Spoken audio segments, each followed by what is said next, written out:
दोस्तों welcome back to my channel once again. जो लोग पहली बार मेरे चैनल को प्लीज़ आप लोग सब्सक्राइब कर दीजिएगा। इस वीडियो में मैं चर्चा करने वाला हूँ 5 स्टार बिजनेस फाइनेंस लिमिटेड के बारे में। उम्मीद है आपको नाम यहाँ पे क्लियरली दिख रहा होगा। अगर मैं बात करूँ आज की लगभग 6.5% की गिरावट हमें देखने को मिली।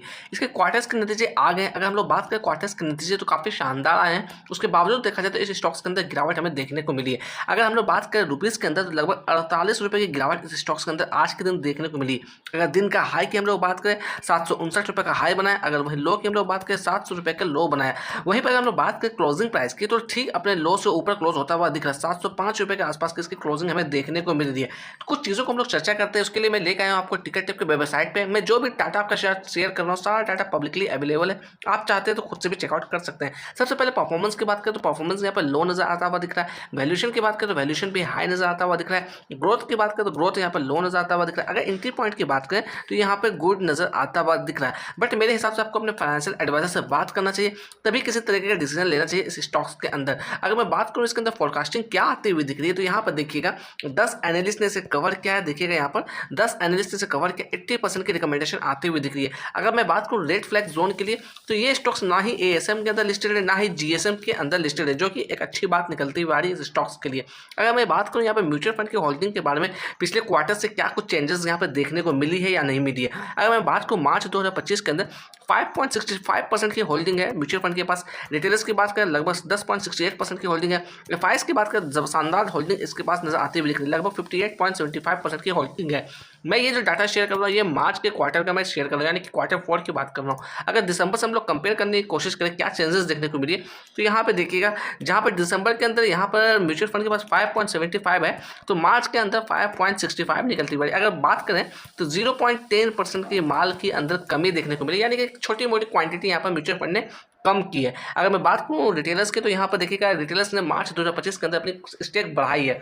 तो ओवरऑल देखा जाए तो कुछ ज़्यादा चेंजेस यहाँ पर नजर नहीं आता हुआ दिख रहा है। मगर इसके अंदर रिटेलर्स की हालत अभी खराब हो चुकी है, क्योंकि जिस तरह की गिरावट आज के दिन देखने को मिली काफ़ी लॉस यहाँ पर देखने को मिला होगा रिटेलर्स को। मैं चार्ट पे भी चलूंगा, चार्ट पे चल के लेवल्स को एनालाइज करने की कोशिश करेंगे। यहाँ पर आपको चर्चा करने वाला हूँ क्वार्टर ऑन क्वार्टर बेसिस पर रेट को। तो ये है दिसंबर 2024 के क्वार्टर से, यानी क्वार्टर 3 के नतीजे, ये है क्वार्टर 4 के नतीजे। अगर मैं यहाँ पर कंपेयर करने की कोशिश करूँ तो देखिएगा नेट सेल्स के अंदर लगभग 3.42% की जंप देखने को मिली है। अगर मैं ऑपरेटिंग प्रॉफिट की बात करूँ तो ऑपरेटिंग प्रॉफिट के अंदर क्वार्टर ऑन क्वार्टर बेसिस पे 1.25% की जंप देखने को मिली है। अगर ऑपरेटिंग प्रॉफिट मार्जिन की बात करूँ तो यहाँ पे देखिएगा 1.57% की गिरावट देखने को मिली। अगर स्टैंड अलोन नेट प्रॉफिट की बात करें तो इसके अंदर लगभग 2% की जंप देखने को मिली। वहीं पर मैं चर्चा करूँ ईयर ऑन ईयर बेसिस पे क्या सिचुएशन रही है इस कंपनी के अंदर। यहाँ पे देखिएगा ये है मार्च 2024, ये है मार्च 2025, यानी कि हम लोग ईयर ऑन ईयर पे बात कर रहे हैं। नेट सेल्स के अंदर देखा जाए तो पिछले साल से काफ़ी ज़बरदस्त जंप देखने को मिली है।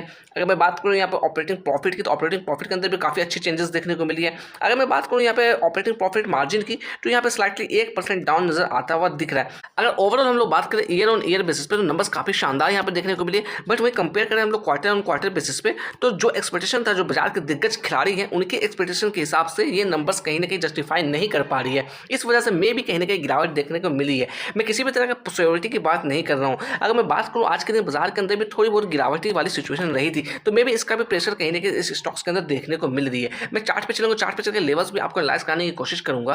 देखिएगा हम लोग आ गए चार्ट पे 1 डे के टाइम पे। मैंने यहाँ पे चार्ट लगा रखा है। सबसे पहले मैं बात करूँ ये जो आप लेवल्स देख रहे हैं इसने लगभग 950 के लेवल्स को अप्रोच करने की कोशिश की। मैं बात कर रहा हूँ अक्टूबर 2024 की ये बात है। तो देखा जाए ठीक आज से 6 महीना की पहले की कैंडल, उसके बाद देखा जाए यहाँ से गिरावट हमें देखने को मिली। इसने यहाँ पर बॉटम बनाया तकरीबन 620 रुपये के आसपास। उसके बाद अच्छी खासी रिकवरी दिखाने की कोशिश की, 800 के लेवल्स को अप्रोच करने की कोशिश की, वापस से गिरावट देखने को मिली।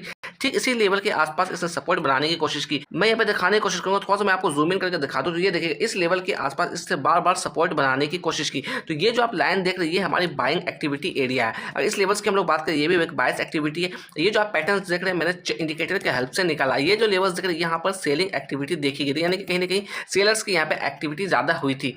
तो जो भी लेवल्स मैं यहाँ पे दिखा रहा हूँ सारा लेवल्स मैंने इंडिकेटर के हेल्प से ड्रॉ किया, मैं अपने मन से नहीं दिखा रहा हूँ। तो यहाँ पर देखिएगा ये जो लेवल्स है ये कहीं ना कहीं हमारे लिए बाइंग जोन नजर आती हुई दिख रही। ठीक इसी लेवल के आसपास की क्लोजिंग आज हमें देखने को मिली। अगर पिछले कुछ दिनों से हम लोग बात करें लगातार कहीं ना कहीं गिरावट वाली सिचुएशन इसके अंदर देखने को मिली, यानी कि यहाँ पर देखा जाए तकरीबन 840 रुपये के आसपास से इसके अंदर सेलिंग प्रेशर देखने को मिल रही है। तो मे भी कहीं ना कहीं ये लेवल जो होता है एक अच्छा सपोर्ट लेवल होता हुआ दिख सकता है। ये जो लेवल्स की वैल्यू की हम लोग बात करें 680 निकलती हुई आ रही है। मैं किसी भी तरह की श्योरिटी की बात नहीं कर रहा हूँ। अगर इसके नीचे गिरावट देखती है तो कहीं ना कहीं ये जो लेवल्स देख रहे हैं 620 रुपये के आसपास का, यही एक हमारा सेकंड सपोर्ट होता हुआ दिख सकता है। तो आपको सोच समझ के काम करना, किसी भी तरह की जल्दबाजी नहीं नहीं करना है। अगर हम लोग बात करें अभी भी इस लेवल से तो काफ़ी नीचे आ चुका है। अगर हम लोग ओवरऑल यहाँ से मेजर करने की कोशिश करें तो यह देखिएगा अभी भी इसने लगभग 18% नीचे आ चुका है। अगर मैं यहाँ पर फोरकास्टिंग दिखाने की कोशिश करूँ, क्या ट्रेडिंग व्यू की तरफ से फोरकास्टिंग आती हुई दिख रही है। यहाँ पर देखिएगा 12 एनालिस्ट इसे कवर किया over the 1 year of time period. Maximum estimate की बात करें तो यहाँ पर 935 निकलता हुआ है, मिनिमम एस्टिमेट की बात करें तो 724 निकलता हुआ है। तो अभी जो करंट प्राइस है 705 है, तो देखा जाए तो मिनिमम एस्टिमेट के भी नीचे ये ट्रेड करता हुआ दिख रहा है। अगर हम लोग बात करें इस स्टॉक्स के अंदर वॉल्यूम को लेकर, तो कल के दिन यानी कि लास्ट ट्रेडिंग सेशन के दिन अच्छी खासी वॉल्यूम देखने को मिली थी, लगभग 13 लाख की वॉल्यूम देखने को मिली थी।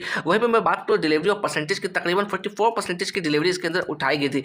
अगर बात करूँ 50 डे मूविंग एवरेज के बारे में, तो इसकी वैल्यू निकलती हुई आ रही है तकरीबन 730 रुपये। अगर वहीं पर चर्चा कर ले हम लोग 200 डे मूविंग एवरेज के बारे में, इसकी वैल्यू निकलती हुई आ रही है 726 रुपये। तो ठीक इस दो लेवल से नीचे ही ये ट्रेड करता हुआ दिख रहा है, इसलिए आपको अवेयरनेस के साथ काम करना है, किसी भी तरह के जल्दबाजी से स्टॉक्स के अंदर नहीं दिखाना है।